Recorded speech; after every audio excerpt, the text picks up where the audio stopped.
Good evening. Yay. Welcome, Keegan. Good to see you back. Welcome home. Hey, thanks for coming out tonight. It's great to see you guys all here and coming to support Kerry. I just want to say, actually, Kerry's been a phenomenal supporter of the November series. This is the 7th year, believe it or not, that we've been going, and Kerry's been really awesome at setting the atmosphere for us and making it really welcome to come in. So really thrilled that you're sharing your response to who is Jesus to me tonight, Kerry. So wondering if I could perhaps pray for you before we start, and then over to you. Lord, thank you for this son of yours. He is your son before he is anything else. As Kerry shares who you are to him, thank you for who he is to you and who Kerry is to us. Amen.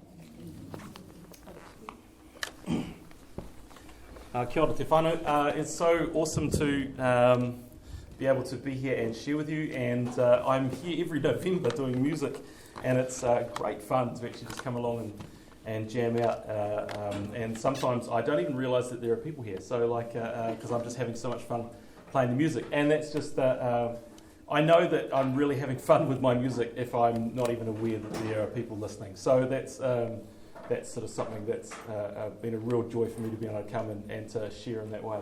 But I'm not playing music this time, even though I was before, but I'm not doing that. I'm now sharing. And this is actually my second turnaround at Who is Jesus for me, because I think it was maybe about 7 years ago that I shared last time. And a lot of things have kind of changed and moved in that time, and I've got some different parts to my story to tell you. Some parts of that story will be familiar, some parts of that story will be new things, and some will make complete sense, and others will be things for us to learn about me together, which is great. So I wanted to start. Thank you so much, Tina, for praying for me to start with. I think some of the words there have been echoing sort of some of the thoughts and things that I've been wrestling with over the last week. So, kia ora, thank you.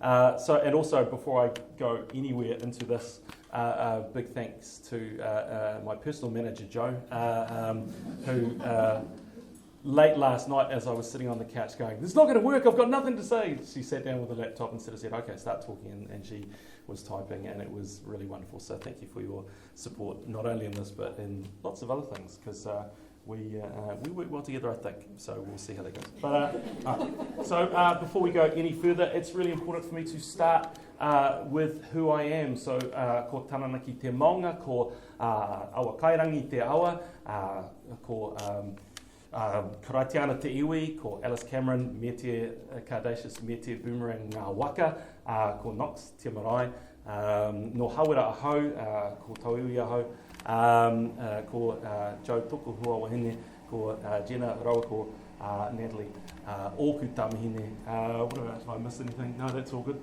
He kai ko au. Mauri ora, Mauri mate, may the force be with you.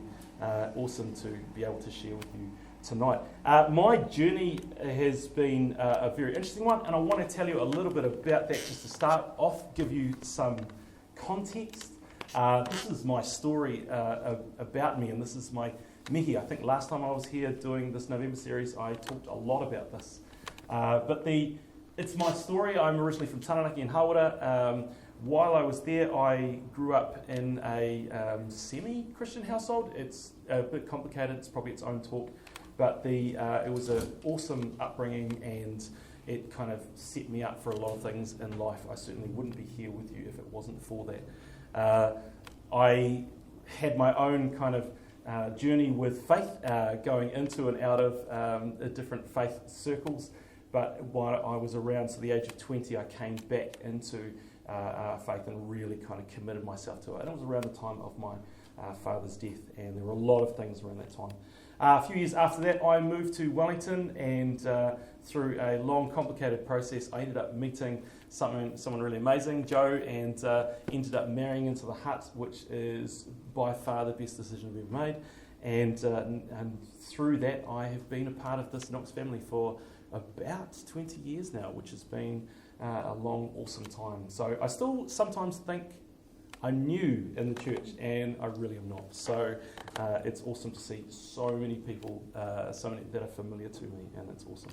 So I want to ask about. I want to answer this question: who is Jesus to me? And you will know that if you were here not too long ago, I spoke in the Big White, and as part of the, I talked about sort of that I believe in unicorns, and that basically that whole idea was I was talking about how I wanted to be a person of belief. I wanted to be someone where belief was a real core part of who I was, and that's where that all came from. I won't go into unicorns tonight, but one of the things that I talked about in that was how I discovered Jesus, and we all have our own ideas about what that could look like, or maybe we're still searching.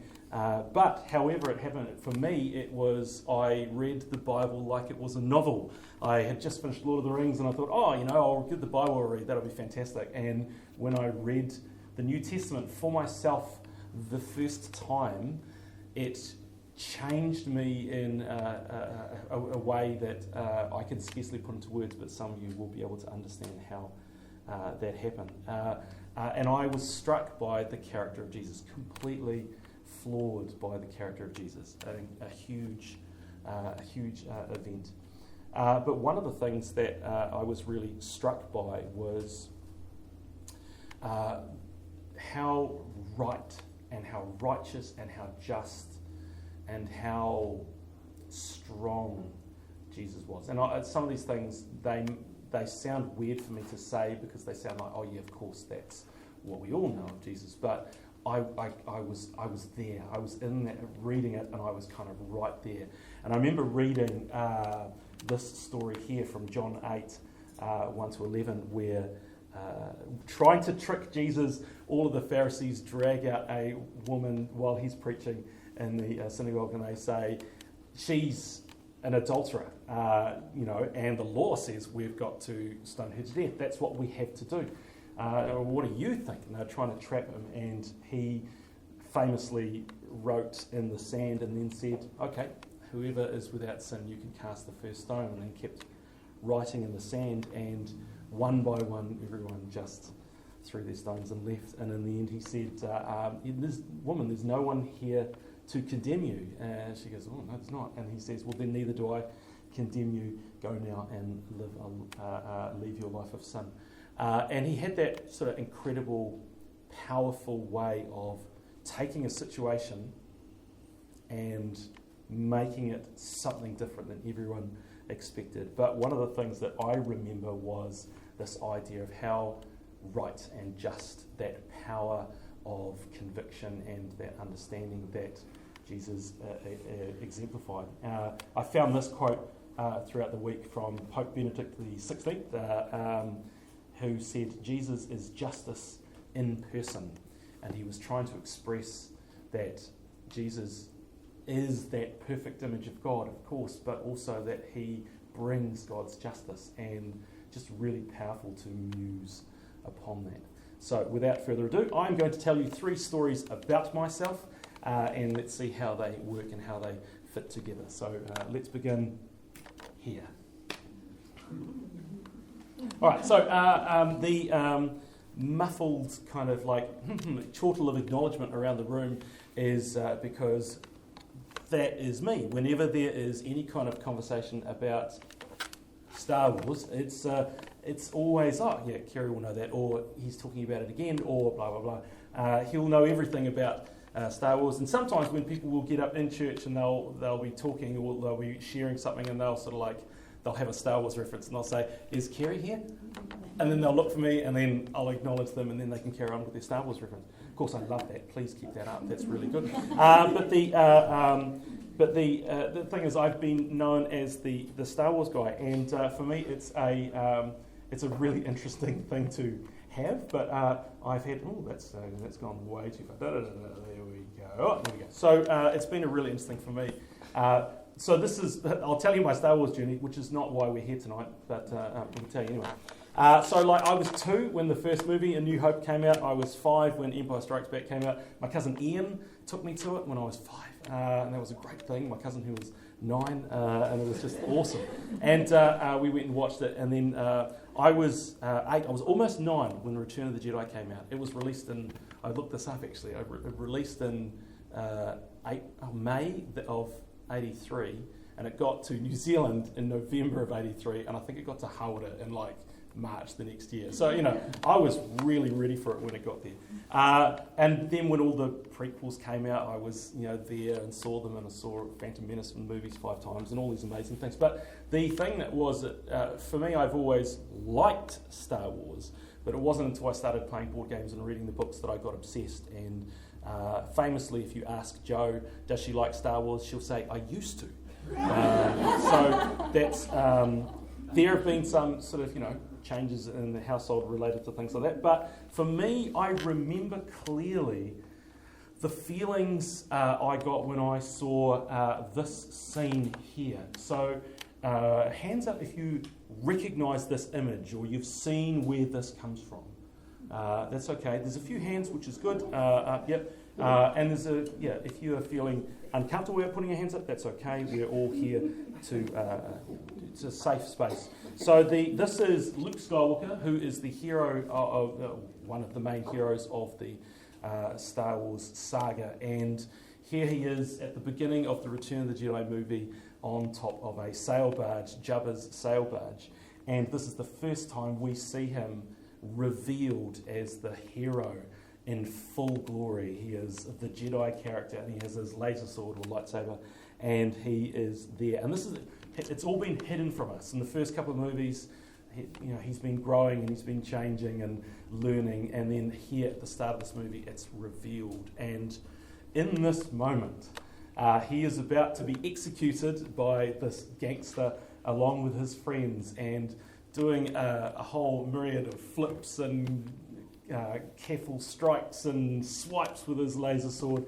He defeats everybody, and they all get onto a spaceship and fly away as the sail barge explodes and all the bad guys perish. And I was 9 when I saw this, and it changed me forever.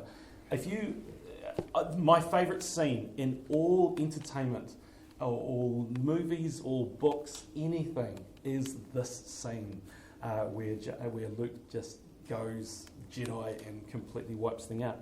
And it's a really powerful thing for me. I didn't realise at the time just how powerful, and I'm going to elucidate as we keep going, but one of the things that was really powerful about this movie was it spoke to me about right and wrong.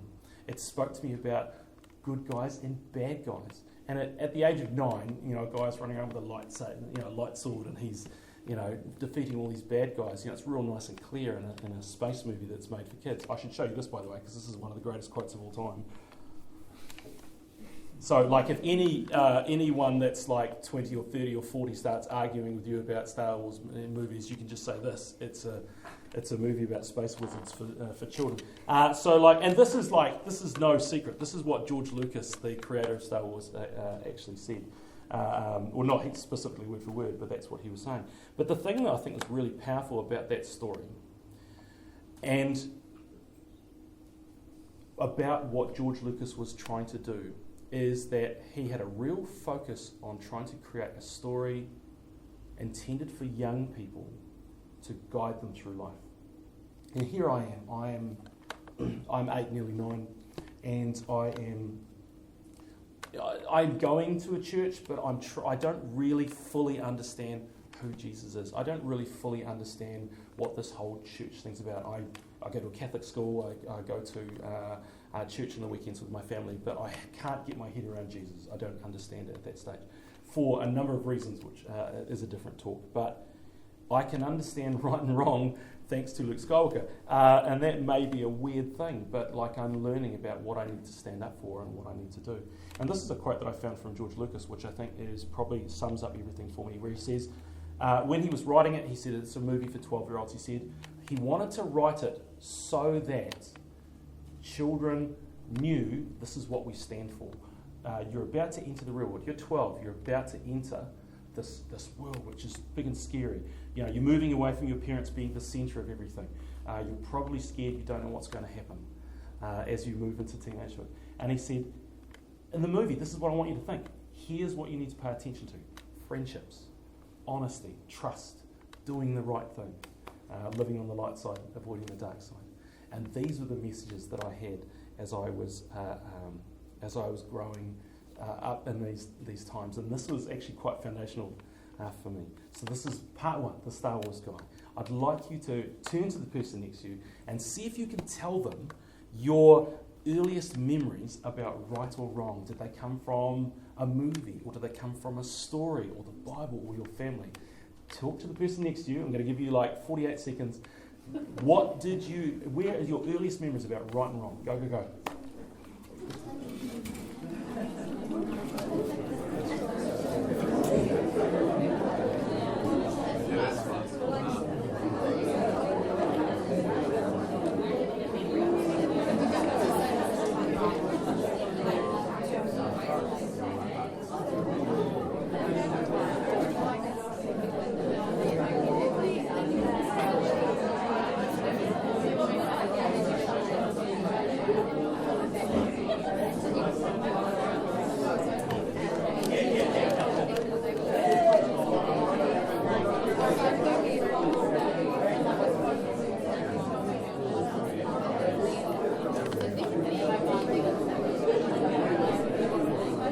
Okay. So, just as we're wrapping this up, how many people attach their first ideas of right and wrong to a movie? Anyone? Yeah, we'll go away. Yeah, okay, cool. What, to a book or a story? Yeah, awesome. How many people attach it to their family and the way that their family kind of moved them and shaped them? Yeah, awesome. Thank you so much.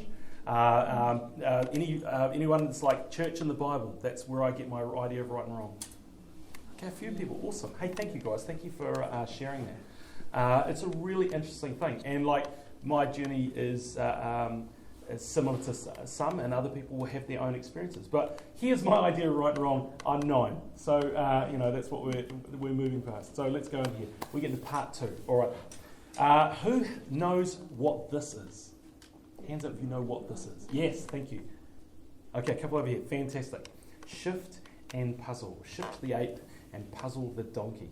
So when I was really young, pre my Star Wars fascination, my mum would read me the Narnia Chronicles. The Chronicles of Narnia, Lion, Witch and the Wardrobe, Prince Caspian, all those amazing books. Hands up if you have read any of those books. Hands up if you had a parent read them to you. Yeah, awesome. Okay. So like I remember my mum reading it to me, and it was like the greatest thing in my life at that time. It was like, Mum's reading a story tonight. I felt so excited about that.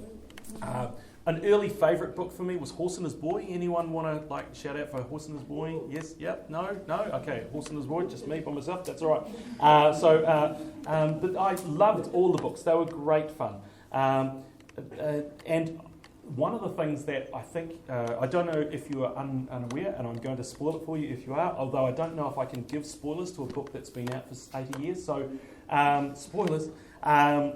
Aslan is the central character of the Narnia Chronicles, and when C.S. Lewis wrote the character of Aslan, he was trying to, with every fibre of his being, encapsulate God, encapsulate Jesus, the Holy Spirit, everything of all that majesty and wonder in this fantastical character.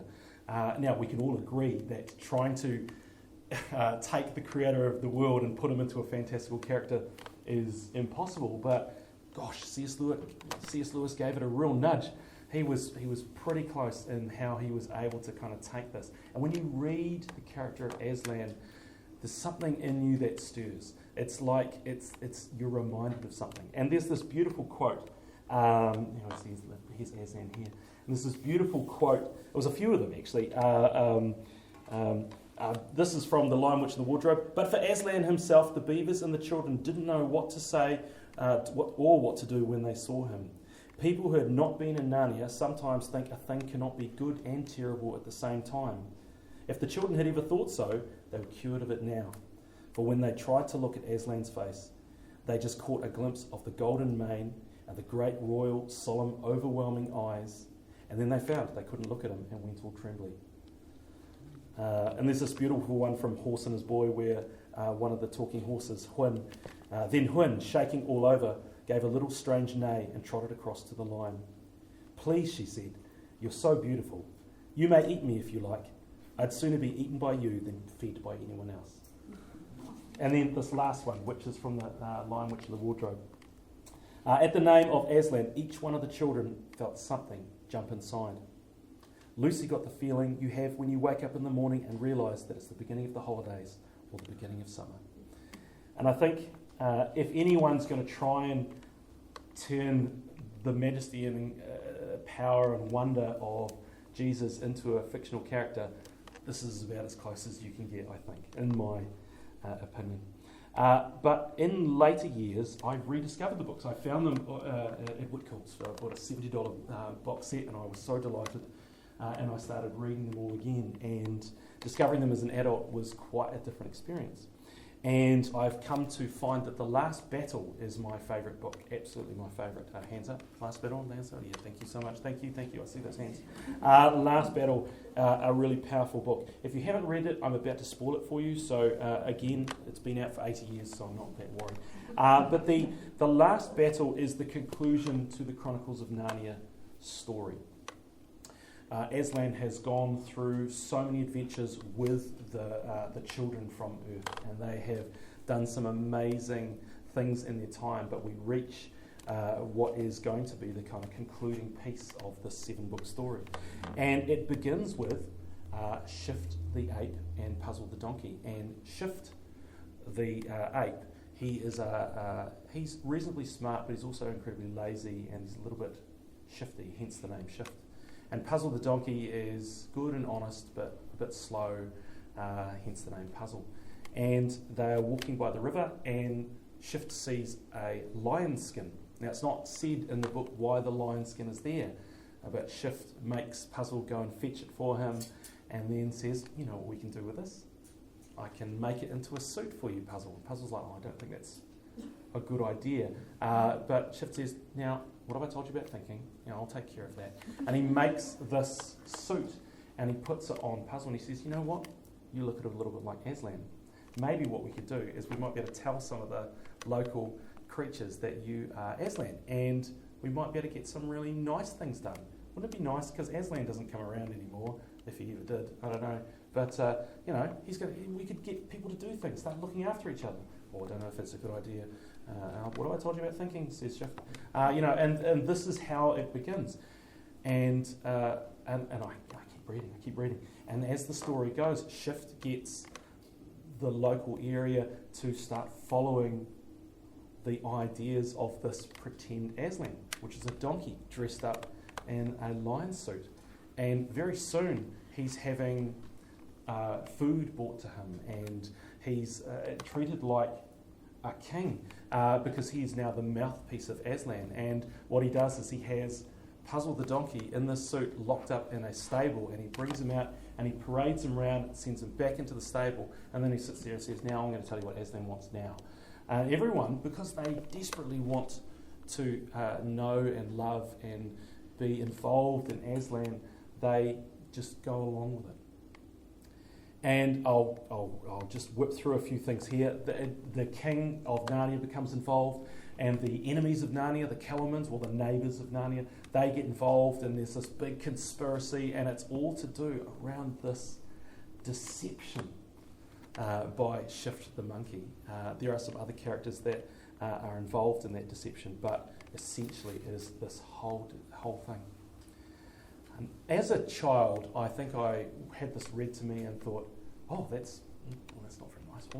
What's going to happen next? And I was only allowed to have a chapter a night, and then Mum would say, it's time to get I want more. And then I read this, I've read this to my own children, but I remember when I read this as an adult myself, I've read it 2 times by myself, and both times I cannot put the book down, and I finish it at 4 a.m. because I cannot let a page go without finding out what's happened because I'm so angry. I'm so angry about this deception. Here's this beautiful picture of Aslan that you read in the first 6 books. Whenever he arrives, he is good and beautiful and just and perfect, and he always knows what to say and he always knows what to do. And then here is this monkey that is, this ape, who is using something. There's a quote from Tyrion the king, or it's about Tyrion the king. Later on in the book it says, Tyrion had never dreamed that one of the results of the apes setting up a false Aslan would be to stop people from believing in the real one. And that's what begins to happen. That the animals that were so passionate for Aslan now start disbelieving. And I am furious because here's this beautiful picture of something, essentially a beautiful picture of Jesus that's being torn apart. And that's a really hard thing for me to handle. And I started to think about, why is that? What's going on for me? And it's because of my journey, this journey of right and wrong, and this journey of justice, and this journey of, what is my place in it? And now I'm feeling angry. I'm feeling angry at a fictional book, but I just can't stop. I can't put it down. And then 4 a.m. comes and I've read the whole thing because I just wanted to see everything work out. And if you are thinking, okay, it's just a fiction story, I think I get, like for me, without any shadow of a doubt, I fully believe that Narnia is real. If going back to my unicorn talk, I reckon that like behind one of these cupboards could be a doorway to Narnia. I just do. Maybe we need to, Marcel, maybe we need to talk about that probably. But I think one of the things that I feel is that I think we need fantasy to understand or comprehend Jesus, to understand or comprehend the hugeness of God, of Jesus, the Holy Spirit. I think if we try and think of him in the real, our brain can't do it. But if we think in the fantastical, sometimes we can. So like when I read Aslan, I just get this incredible picture, this incredible beauty, and I like fantasy is all my brain can handle, because if I think of the real, I might lose my mind, it's too big. But I find that now my wife and I have these fascinating conversations where I've been quite obsessed with the American political system and with what's been going on in Ukraine, because I'm so caught up in this idea of justice, and I keep watching these videos about it because I just want to see it put right. I just want to see something right happen, and I feel like like I'm powerless in the situation. I just want justice, and I'm desperate for that. It's a horrible feeling when your idea of justice is misrepresented, as it is in this book. It's a really, really powerful thing. I don't want to leave you on a bummer with this, so I'm going to read you the last page. Again, spoilers for an 80-year-old book. So here we go. So I'm just going to read you the last page because this is where I finish, and this is what is a beautiful thing for me. So Aslan has been speaking to the children right at the end of everything, and as he spoke, he no longer looked to them like a lion. But the things that began to happen after that were so great and so beautiful that I cannot write them down. And to us, this is the end of all stories. And we can most truly say that they all lived happily ever after. But for them, it was only the beginning of the real story. All of their life in this world and all of their adventures in Narnia had only been the cover and the title page. Now at last they were beginning chapter 1 of the great story, which no one on earth has read, which goes on forever, in which every chapter is better than the one before. And that's when I can finally put the book down. I get to that point and I think, oh, good, I've kind of got to this point. And I struggle with this idea of justice, I struggle with this idea of right and wrong. And sometimes Jo and I, we have these conversations, she says, that's it, isn't it? you just want it to be right. So sorry, Joe, but you are so wonderful for me. That's awesome. So I'm going to now move into the third part, but before I do, I have another question for you guys. So do you have a picture of Jesus? For me, I do have a picture of Jesus, but he looks a little bit like a lion, I'm not going to lie. But do you have a picture of Jesus? What does that picture look like? Maybe you are still trying to find that picture of Jesus. Turn to the person next to you. You have 37 seconds. Go.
Kia ora whānau. Hands up if you were able to express in some way an image of Jesus or a picture of Jesus to the person next to you. Cool, that's all right, and that's fine because it's not an easy question. It's not an easy question to answer, and it's taken me a long time to get to where I am, and I don't even think that's anywhere close to where it's going to end up. But it's a part of my story that's moving and changing. But now it's time to move into part 3. So I want to explore this idea of what all this means. I've only just in the last few years realised just how much justice and right and wrong actually shapes what I do and how I do things. This idea of wanting to see the best for people, wanting to see people in a place where they can be working together in some amazing way. And that's been a journey which started with Luke Skywalker and has journeyed through Aslan and is now where I am now. So I've been on a bit of a journey in the last few years. I am, if you are not aware, a teacher. I teach at St. Bernard's College, just down the road. And I've been exploring a lot of things for myself personally in my profession, but also in the classroom and exploring some ideas. Of course, as a teacher, you are trying to see the best for your students. You are trying to see the best for, obviously their learning, but also their how they work together in groups and their social connections. There's a lot of emphasis put on education in the school, and sure, that's a really important thing, but relationship and being able to achieve things in a group or being able to overcome differences, those are also things that we strive for in an education setting. It's often said, if someone doesn't know maths, we teach them how to do maths. If someone doesn't know how to do English, we teach them how to do English. If someone doesn't know how to behave, we punish them. And that was the old way of teaching. But actually now it's the idea that if you don't know how to behave as a teacher, it's really important that I can actually sort of say, hey, what's going on there? What do you need to do? One of my earliest memories of teaching when I was still teaching at Nino College about 10, 12 years ago was I had a couple of students who were just causing terror in my Year 9 graphics class. And I just couldn't get anything out of them, and they were causing disruptions the entire time. So I thought, you know what? I'm not going to teach them graphics. I'm going to teach them how to behave. And I don't care if they do nothing as long as they understand what it is about their behaviour and how they interact. And so I set this plan in motion, and it was hard to get started, and I had no idea if it was going to work. And after a few weeks, I would meet with them at the end of every lesson, and I would say, how did you go today? Tell me about, your interactions. Tell me about those things. And it was, next day. So tell me, so what happened when that happened, and those kind of things. After a few weeks, they started coming to me before I called them at the end and saying, did you see that, mister? I was having trouble with that thing, but I did this thing. It was really cool. And then what happened after that blew me away. They actually started doing graphics. And I found that actually they just needed to learn how to work with people in that space. It was a really powerful moment for me as a beginning teacher, kind of going, oh, what happened there? Because it was all theoretical at that point, and all of a sudden I was learning this thing, having people learn to be together, seeing, in some sense, restorative justice in action, this idea of people being able to understand differences and move forward. And that's been a very powerful thing for me, and exploring that more and more. I started today with my mihi, with my story about who I am and how I came to be here. And that's been a journey for me, learning to bring in reo and te ao Māori into my work. My understanding of reo and te ao Māori is iti, is very small, but I'm learning and I'm trying to push myself and I'm trying to be better at that because it's a really powerful thing for me. I really feel that I want to be involved in it as much as possible. I had something really awesome happen to me, which happened at the same time, something awful for New Zealand. We went into lockdown and it was a terrible time for everyone being stuck at home, but TVNZ put on this TV show. Hands up if you've seen any of this TV show. The Teacher in the Back, yes. So if you haven't seen the show, it's all on YouTube. I fully recommend it. It is, actually I should put another fully in there. It is such an awesome show which talks about the journey of our country and goes right back to like dinosaurs and right up to to modern day. And there's a lot of beautiful things. There's now 2 series and they're growing and telling lots of amazing stories. But for me, when I watched this show, I was struck by how little I knew about Aotearoa history, about the history of New Zealand and the movements of some people. There were some stories that were familiar to me, some stories that I looked at and I was like, yes, I remember hearing this one, or I know where this is going, but there was a lot of it I didn't know, and it was a really powerful thing and a really beautiful thing, and I feel privileged to have been able to see it. But the thing that was really fascinating was I then went back to my school environment and I started seeing things in a very different light. I started seeing that actually some of the things we were doing at school were a little bit Eurocentric, a little bit, and I want to be very careful about how I use the word Eurocentric because I'm not trying to say that anything European is bad. Please don't misunderstand me. But it was really interesting about how completely one way some of the things we were doing were. An example was we were looking at, in religious studies, we were looking at the beginnings of the church in New Zealand. And there was very little interaction with the Māori people in this curriculum we were teaching. I thought, I feel wrong about that. I feel like after seeing this show and after kind of experiencing things and going on an interesting journey myself, I thought, what can I do about that? Some of the things didn't feel right to me, and I started playing around with some different ideas, and it's been a really awesome challenge for me.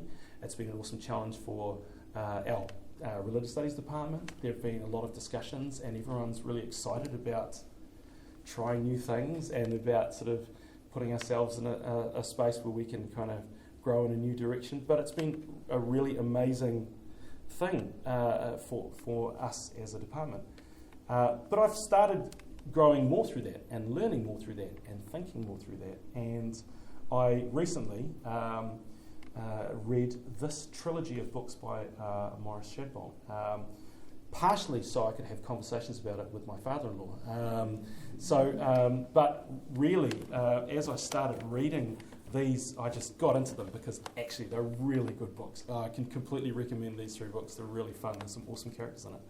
But they are fictional New Zealand history based on real events in New Zealand's history. The first book, House of Strife, is about the war up in the north of New Zealand around the time of the beginnings of New Zealand with Hone Heke and the cutting down of the flagpole and all the stuff at Kororarika. Some really awesome characters involved. The middle story is about Taranaki, Te Pukawaru, and the skirmishes in Taranaki. And then the last story is about way on the east coast and the whole idea of the Māori captives that were sent off to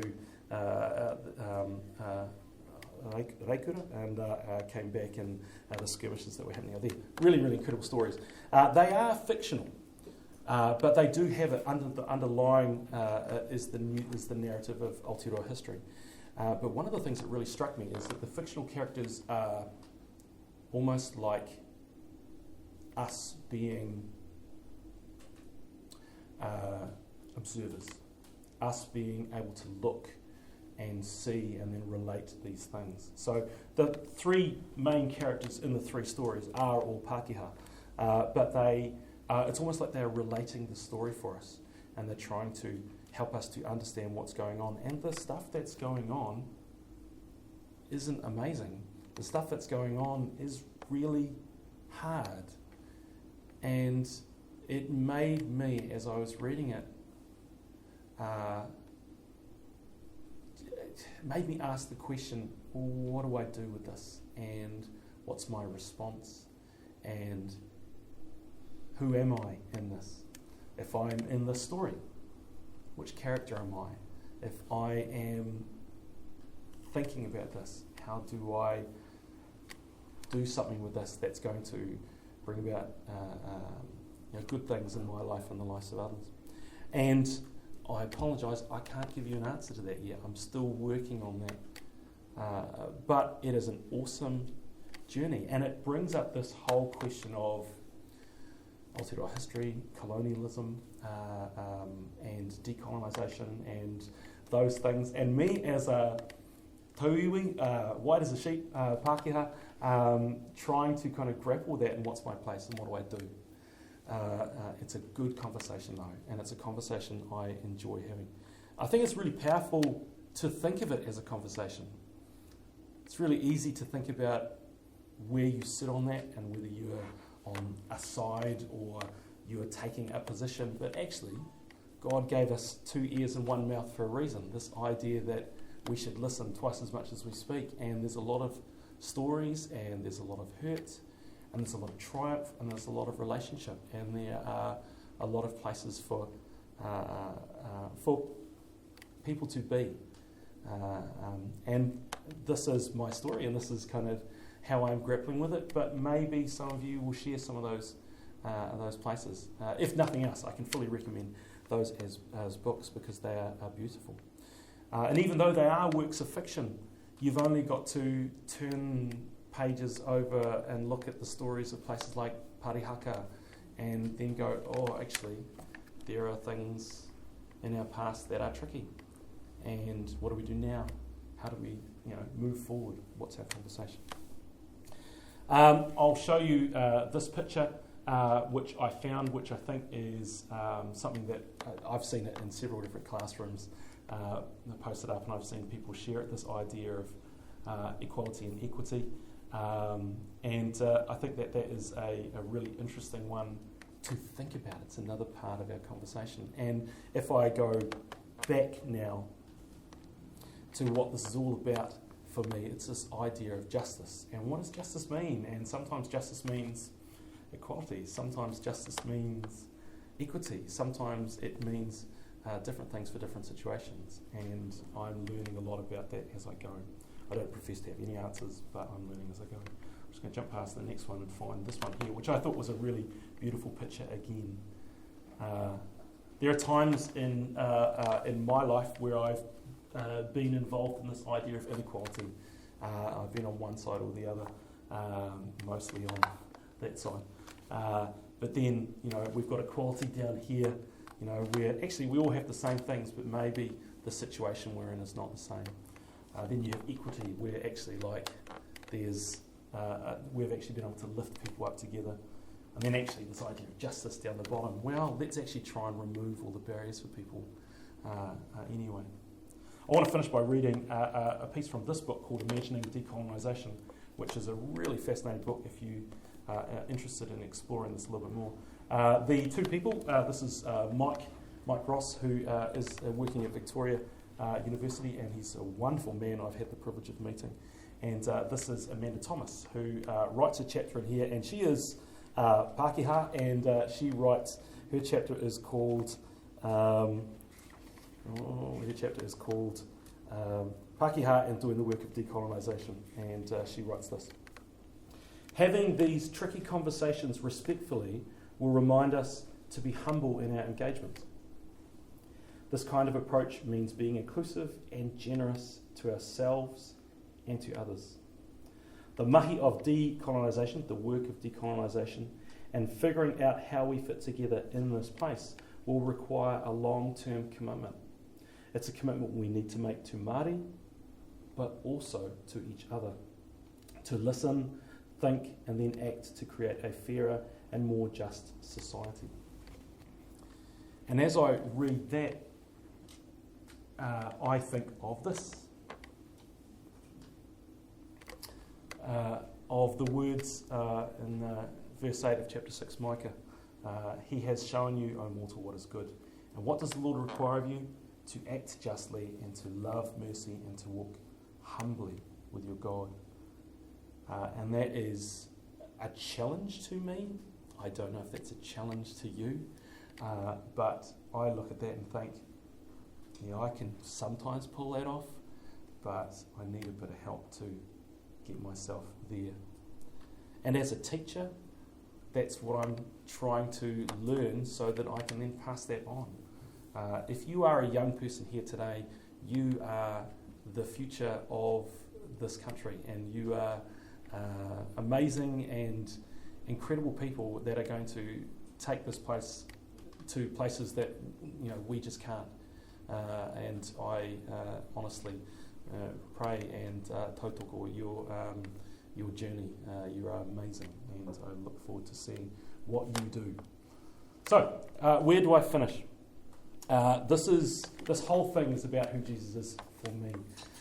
There may be parts of what I've shared that is relevant to your journeys. There may be other parts that are like, I don't know what I think about that. And I apologise for causing any concern. I'm not sorry, but I do apologise.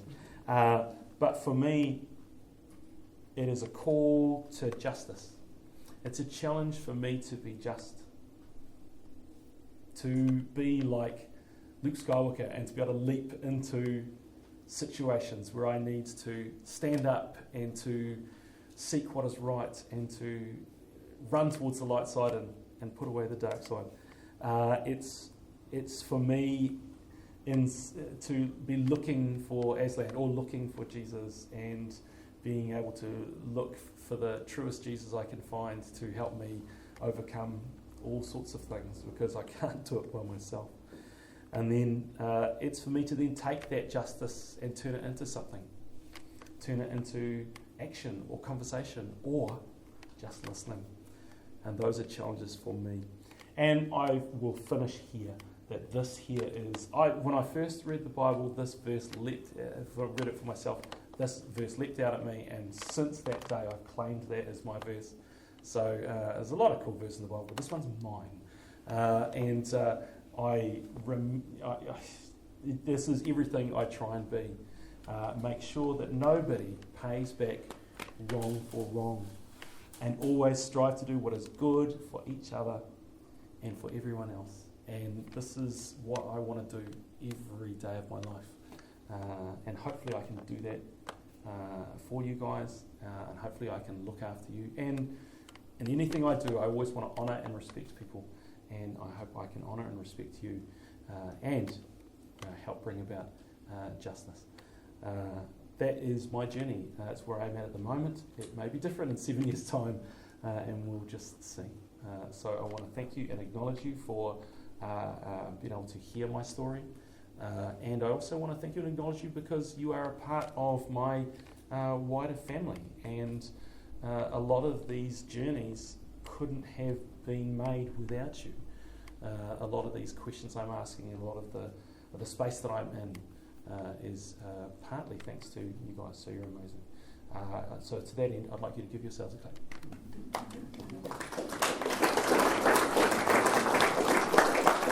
Kia ora te whānau, love you all.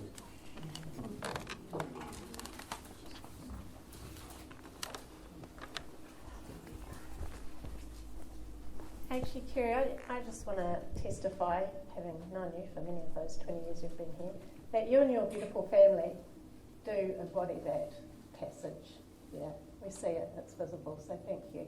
And thank you very much for generously sharing some of your story and inviting us in, and inviting us into conversation, which we can start right now, actually, because if you'd like to join around the table, we're going to bring out some food, and maybe you've got a couple of questions that have raised in your mind from what Kerry's been sharing, and I'm sure he's going to stick around for a little bit if he wants to follow up with some of that. But please stay, relax, and thank you again so much, Kerry.